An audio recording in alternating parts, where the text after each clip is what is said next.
Hi, Abby, and thank you very much for joining us today. So, as you're aware, we're going to be interviewing you for National Apprenticeship Week 2023. So, if you could just introduce yourself with your name and where you work. Hi, I'm Abby. I work in the University of Sheffield as a laboratory technician in the Department of Chemical and Biological Engineering. Perfect. So, today we're going to be obviously interviewing you as an apprentice for National Apprenticeship Week. So, the focus is going to be on apprenticeship as a whole and kind of your journey and your first-hand experience of that. So, to start with, can you explain your role to us? So, what do you do? What's the title? And kind of what does that entail?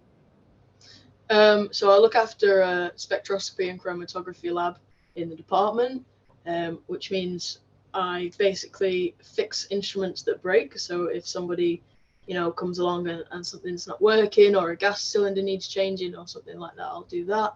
I also give all the training for anyone wanting to use the piece of instrument in our lab. I look after things like HPLCs, GCs, TGAs, elemental analysis, the list goes on.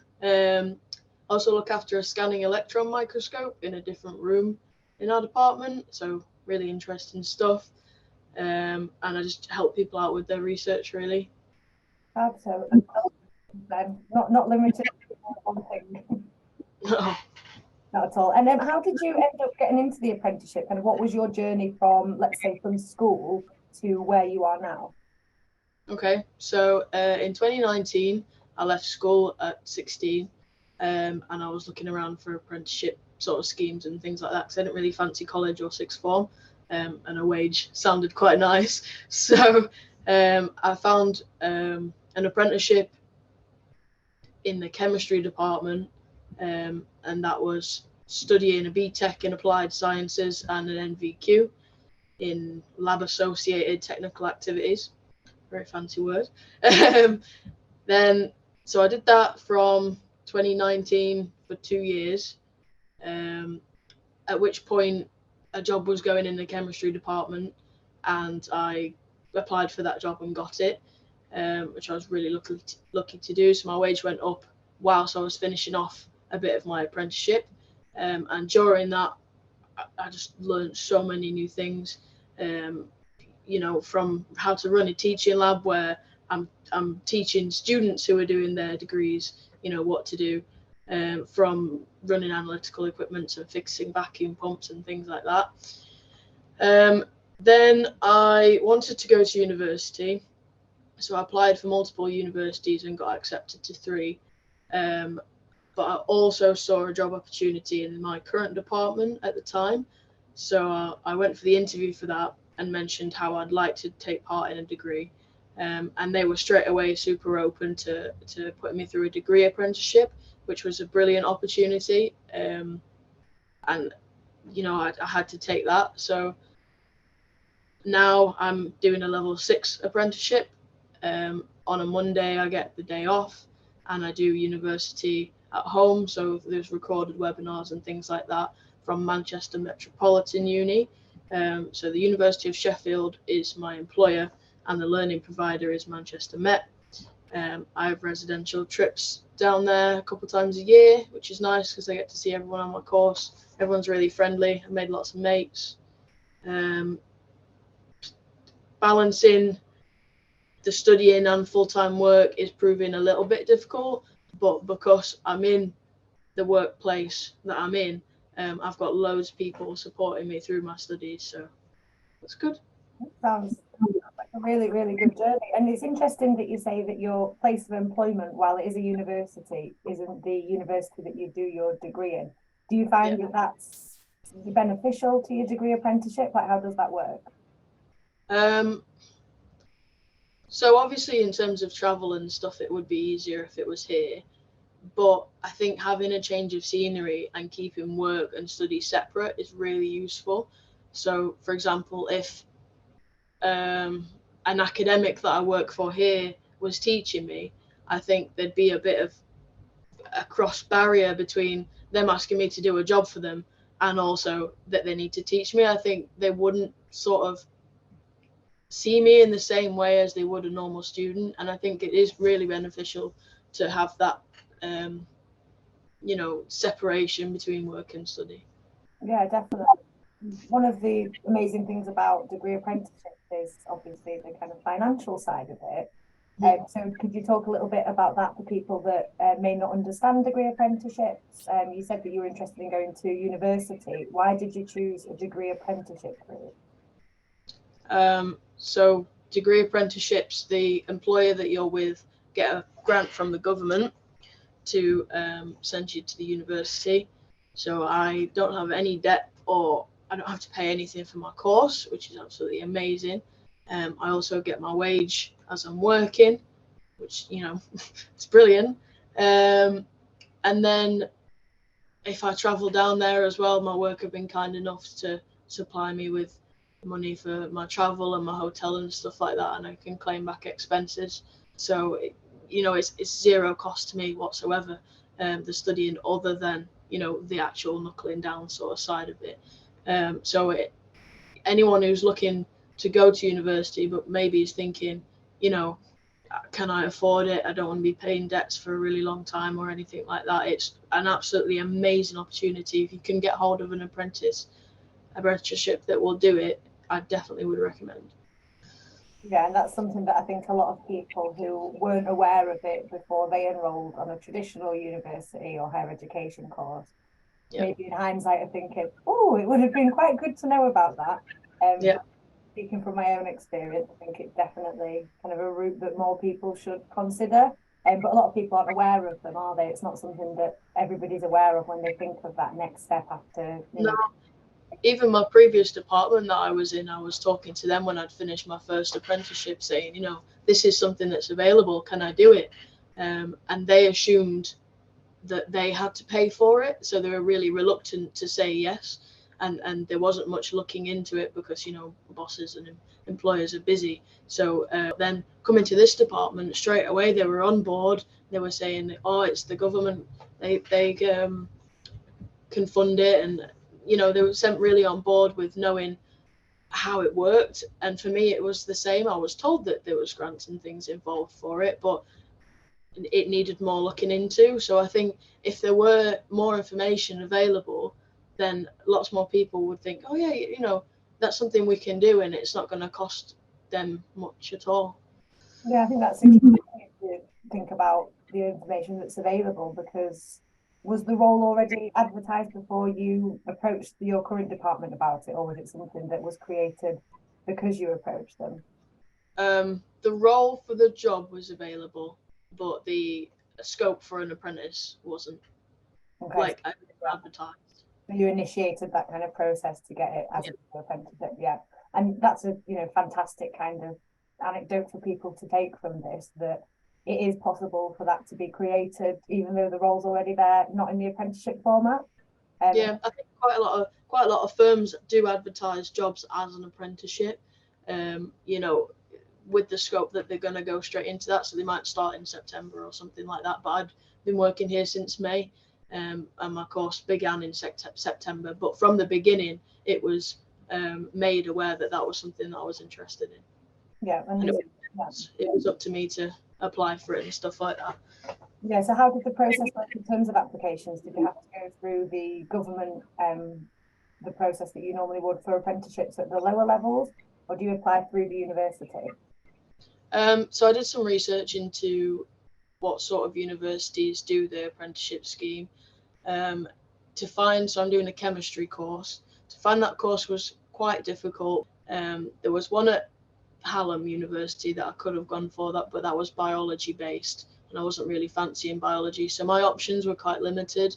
But there were lists of what universities did what courses on the Gov website, and then I had to contact. I think someone had left their contact details on that website for the university that I wanted to apply for, which sent you to a web page, and then the application went through that.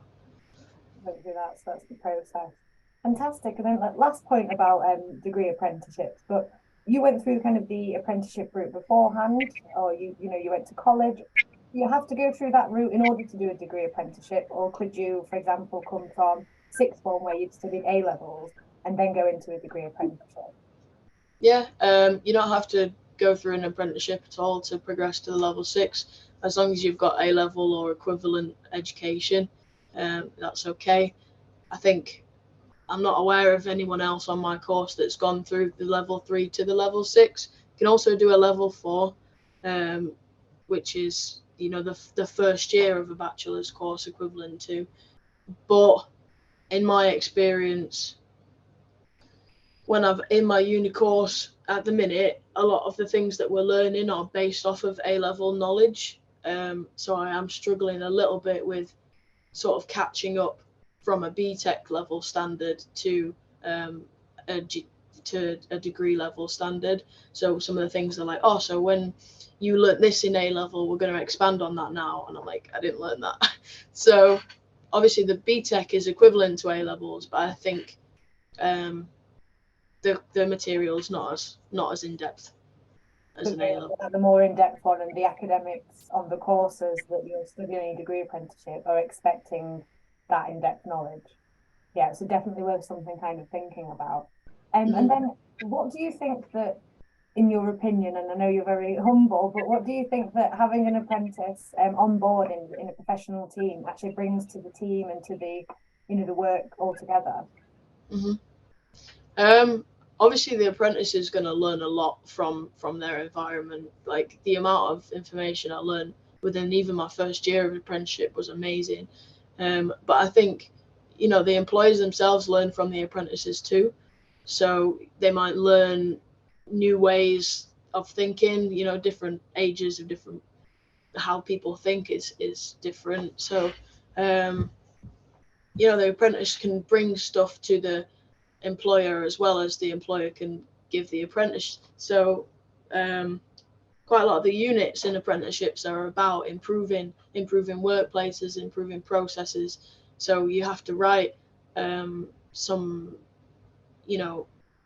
evidence of how you've improved something within your workplace. So that is bringing a lot to the workplace that you can offer as part of your units through college or through university, whatever level you're doing. It sounds like a really productive unit to be taking for sure. Brilliant. Well, now I'm going to ask you if you have any tips. So firstly, if you have any tips for people who are considering a technical apprenticeship, or if they may be looking at ways to get into certain roles through a technical role specifically, what would your advice be to them, if any? I think for me, especially with my level 6 apprenticeship, I was expecting, because it's over 4 years and I'm still working full time, that the unit and the coursework would be stretched over them 4 years. But actually, we're expected to learn the same material as the full-time students plus extra units. It's not stretched over. We're not given more time. There's more put on the top. And time management is really difficult with that. So we're given all of the resources that we need. We've got everything there. Or even if they don't give it directly, they sort of hint to the place where you need to look. So it's just trying to fit in the time to get through it all. So it's not that it's not available, it's just trying to do everything. So it's not going to be something that you can just do in the time that they give off. You're going to need to put a lot of extra time into it. So if you're not willing to make sacrifices to your social life or things like that, then you're going to really struggle, because even in first year that I only started in September, it's not like your typical first year at uni and whatever every night. Although I do sometimes fit that in, but it's not as often. Yeah, it's a definite different lifestyle, isn't it? You're more of a professional, a working professional who's also studying towards a degree, rather than your priority being your studies only. Yeah, I think that is a key thing. As much as we're singing the praises of degree apprenticeships, as you say, your role and your lifestyle does have to adjust in order to manage it. And I'm sure you're learning lots of soft skills, Abby, through that. Time management will be the key one. I think it's really important as well that whatever you're studying applies to your job. So, for example, if I'm learning a piece of equipment within my job role, the course that I'm doing helps me understand the background information to that piece of equipment.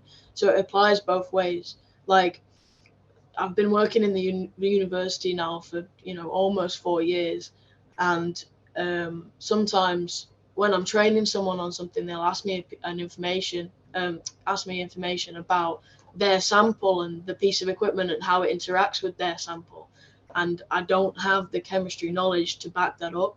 I don't know. So I can tell them how to fix it if the machine breaks because I've learned that.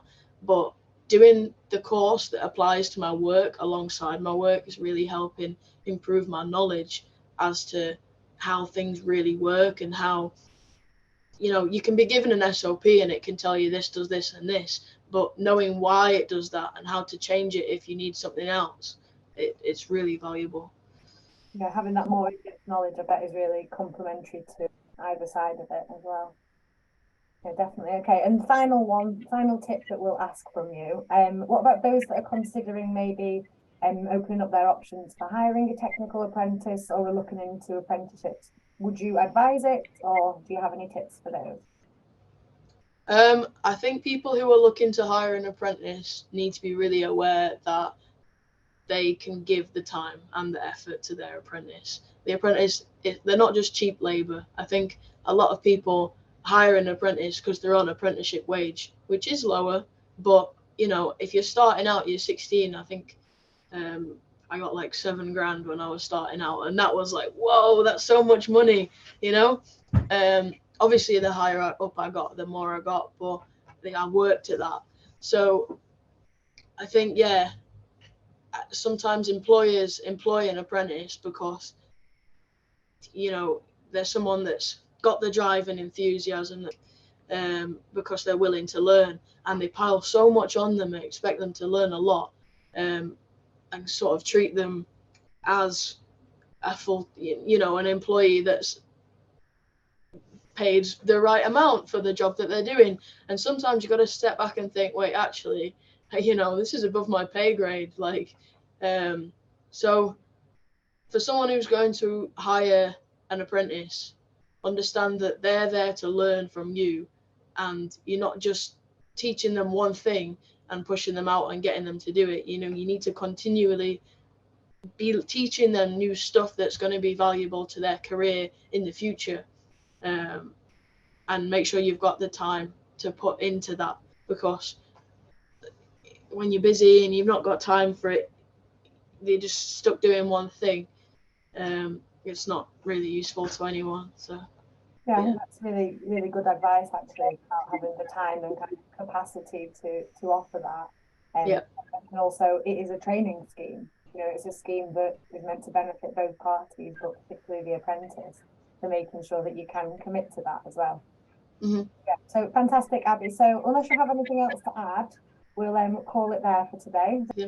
Perfect. Well, thank you so much for your time. And obviously, it is National Apprenticeship Week, so there's a lot of things going on. Don't know how much that you'll be having time to get involved with now that we've heard just how busy you are and how time constrained you are. But yeah, there's lots of stuff to get involved with.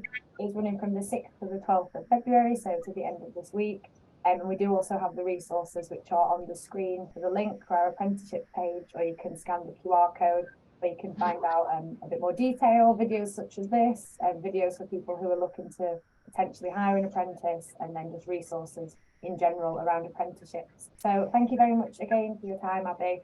Really, really appreciated, and we will let you get back off to your very busy day. Cheers. Thank you.